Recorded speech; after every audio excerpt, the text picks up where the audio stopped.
Evolution can play a dirty trick on mankind if we're not careful. For those of us who use our brain less, the jawline becomes more pronounced and the cranium shrinks. On the other hand, if we use our brain more, the cranium grows and the jawline shrinks. In the thumbnail, you see a picture of the man in the suit representing modern man who keeps evolving and using his brain power. And on the other hand, you see the man with the club who represents Tesla shareholders. What a dirty game has evolution played on us. Hi guys, welcome back to my channel, The Wealthy Mindset. It's yours truly, Money Making Mitch. And as usual guys, this is not financial advice. Please do your own due diligence and research. In order to set the stage for this video, take a look at what just happened. This is on CNBC News, I believe. Take a look, guys.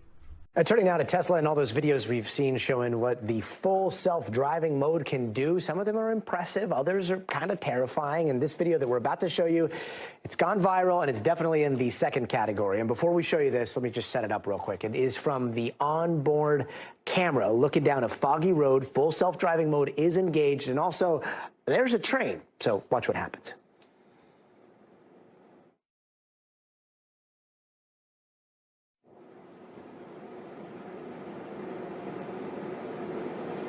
All right, that is that video raw. Here it is again with a little context. The driver, Craig Doughty, says Tesla's full self-driving mode failed to detect that moving train and stop on its own, so he took over and crashed into the side of the tracks there. The driver's now speaking out exclusively to NBC News and saying he takes responsibility for the accident, but he also thinks Tesla's self-driving tech is, quote, a defective product. Let's bring in NBC News tech editor Ben Goggin, who talked to the driver. So Ben, the driver here taking responsibility for the crash, but also saying Tesla's tech is defective. How does he reconcile what seems kind of like a contradiction there?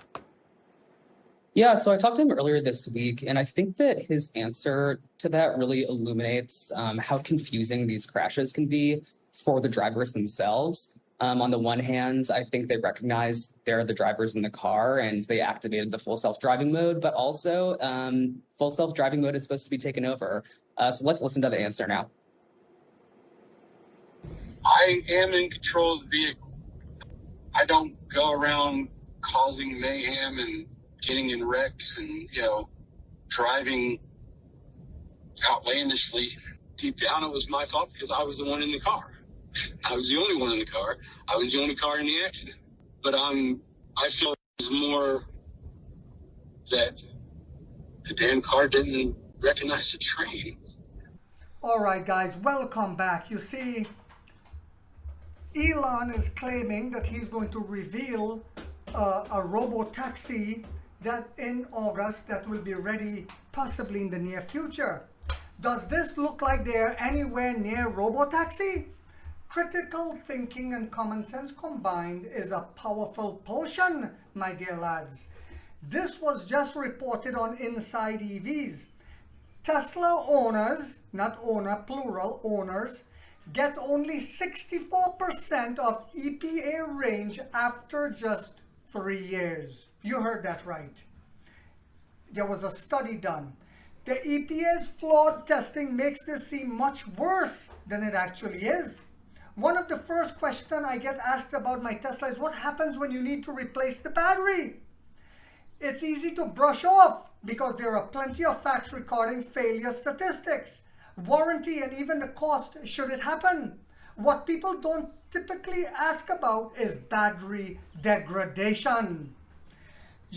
It's a real thing with EVs, just like that iPhone you're reading this article on. As batteries age and go through charging cycles, they lose capacity. A new study by Recurrent digs into that data by studying 12,198 Teslas. And the report shows the cars are only achieving a fraction of their advertised EPA range well before most people pay off their loans. Wow, this is horribly disgusting.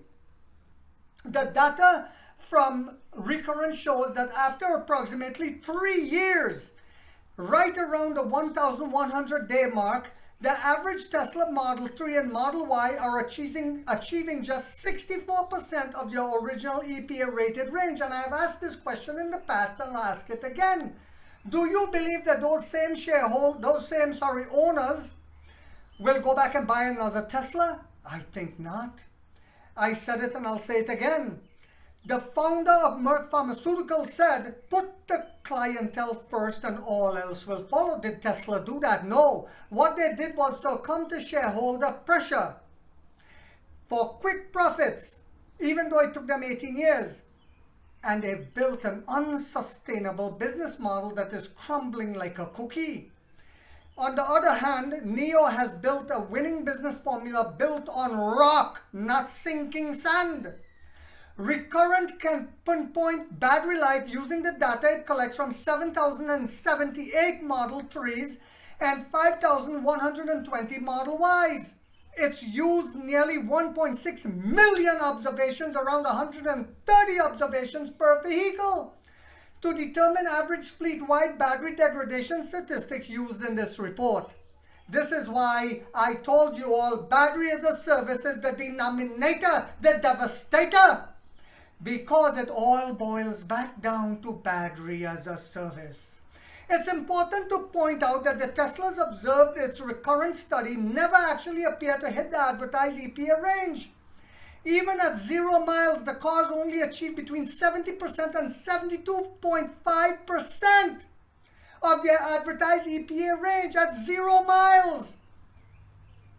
That means that 2023 Tesla Model 3 performance rated by the EPA, as having 315 miles of range may be observed hitting around only 230 miles on a single charge out of the box.